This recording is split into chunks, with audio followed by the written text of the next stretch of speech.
ஆண்டவராகிய இயேசு கிறிஸ்துவின் நாமத்தில் என் அன்பின் வாழ்த்துக்கள். இந்த நாளிலேயும் உங்களை சந்திப்பதில் மகிழ்ச்சி அடைகிறேன்.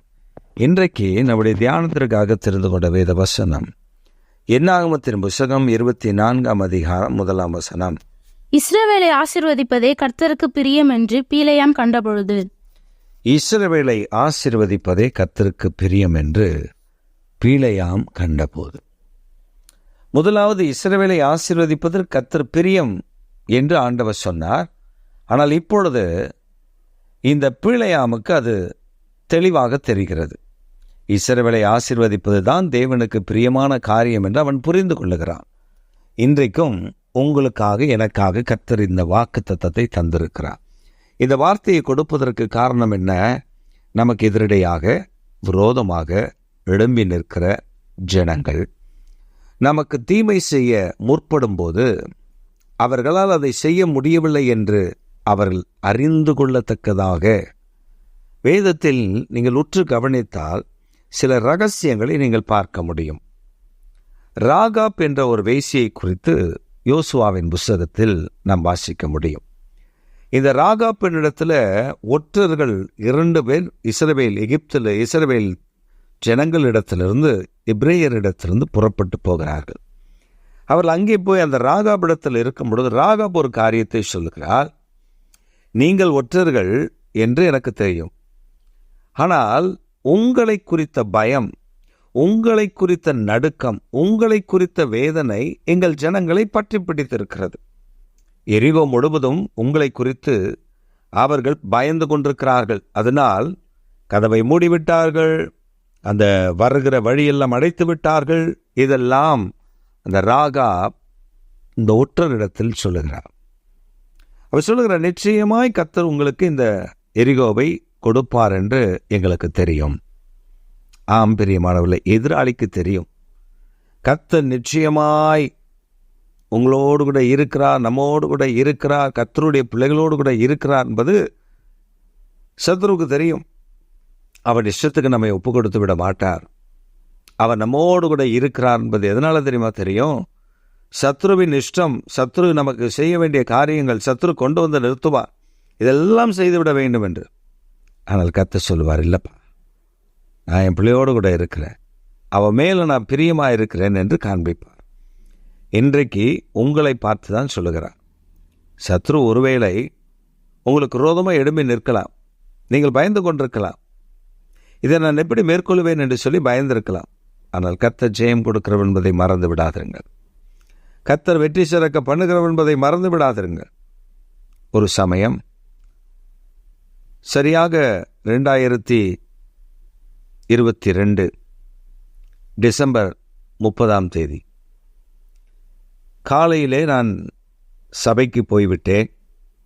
என்னுடைய சபையில் 31ஆம் தேதி இரவு ஆராதனைக்காக சில ஆயத்தங்கள் நாங்கள் செய்தோம்.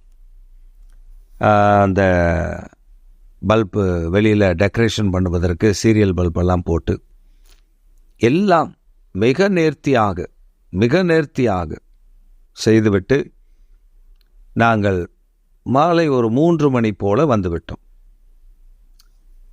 நாங்கள் அடுத்த நாள் காலையில் ஒரு உபவாச ஜெபம் 31ஆம் தேதி காலையில் இருந்தது. மாலையில் தான் இரவு ஆராதனை. ஆனால் காலையில் அந்த ஆராதனைக்கு சென்றிருந்த பொழுது நாங்கள் கண்ட காட்சி எங்களை வேதனை அடைய செய்தது. அந்த சீரியல் பல்பெல்லாம் அறுக்கப்பட்டு துண்டிக்கப்பட்டு யாரோ ஒரு மனிதன் வந்து எல்லா சீரியல் பல்புடைய கனெக்ஷனையும் துண்டித்து அந்த அப்படியே நாங்கள் மீண்டும் கனெக்ஷன் கொடுத்தால் அது எரியாதபடி சில பல்புகளை கற்களை வைத்து அது வேணுமென்றே நொறுக்கி போட்டுவிட்டு எல்லாத்தையும் அறுத்து எரிந்து விட்டு போயிருந்தார்கள். எங்களுக்கு ஒருவித கலக்கம்தான். ஏனால் இரவில் ஆராதனை என்ன நடக்குமோ, விளக்குகள் இப்படி அநியாயமாய் காரியங்களை செய்திருக்கிறார்கள், என்ன சம்பவிக்குமோ என்று எங்களுக்கு ஒரு விதமான அச்சம் இருந்தது. ஆனாலும் தைரியத்தோடு பார்த்து கொள்ளலாம் அப்படி என்று தான் நாங்கள் ஆராதனைக்கு கடந்து போனோம். போய் அந்த ஆராதனையெல்லாம் நடத்தின பொழுதுதான் எங்களுக்கு ஒரு காரியம் விளங்கினது, தெளிவானது. கர்த்தர் நம்மோடு கூட இருக்கிறதை அவர்கள் அறிந்திருக்கிறார்கள் என்று. அவங்க நினச்சிட்டாங்க சீரியல்லாம் கட் பண்ணிட்டா அவங்க இனி ஒன்றும் பண்ண முடியாதுன்னு சொல்லி. ஆனால் அன்றைக்கே மாலைகள் கொஞ்சம் சீரியல் பல்பை நாங்கள் உள்ளே வைத்திருந்த ஸ்டாக்கில் இருந்த சிலதை எடுத்து மீண்டும் வெளியே போட்டு அதை எரிய விட்டோம். அவர்களுக்கு என்ன மாதிரி இருந்திருக்கும் என்று யோசித்து பாருங்கள். கர்த்தர் பட்சத்தில் இருந்தார். தீங்கு செய்ய அவன் நினைத்தான், ஆனால் அவனால் செய்ய முடியவில்லை. இதுதான் இஸ்ரவேலை ஆசீர்வதிப்பதே கர்த்தருக்கு பிரியம் என்று பீலேயாம் கண்டபொழுது அவன் பார்த்து கொண்டான். அவன் பார்க்கும் பொழுதெல்லாம் கர்த்தர் அவர்களை ஆசீர்வதிக்கத்தான் பிரியம் கொண்டார். உங்களை என்னை ஆசீர்வதிக்க கர்த்தர் பிரியமாய் இருக்கிறார். உங்களை என்னை ஆசீர்வதிப்பதற்காகவே அவர் வாஞ்சியுள்ளவராய் இருக்கிறார். சத்துரு எழும்பி வருவார். சத்துரு உங்களை தோற்கடிக்கணும்னு நினைப்பார், முடியாது. அவர்கள் எண்ணி கூட இருக்க மாட்டார்கள். சீரியல் பல்பு எங்கள் இடத்துல உள்ளே கொஞ்சம் வெறுக்கும் என்று நினைத்திருக்க மாட்டார்கள். ஆனால் கர்த்தர் அதை வாய்க்க பண்ணினார், காரியத்தை ஜெயமாய் முடிக்க பண்ணினார். அவ்வளவு பெரிய ஆண்டவர் நம்முடைய ஆண்டவர். இன்றைக்கும் உங்கள் வாழ்க்கையில் அந்த நன்மைகளை செய்ய அவர் ஆயத்தமுள்ளவராய் இருக்கிறார். சோர்ந்து போகாதிருங்கள், பயப்படாதிருங்கள். உங்கள் ஆராதனைக்கு, உங்கள் ஜெபத்திற்கு, உங்களுடைய ஊழியத்திற்கு, உங்களுடைய வாழ்க்கையில், தொழிலுக்கு, உங்கள் வியாபாரத்திற்கு, உங்களுடைய படிப்புக்கு விரோதமாய் சத்துரு கரங்களை உயர்த்தி கால்களை தூக்கி கொண்டு வரலாம், கர்ஜித்து வரலாம்.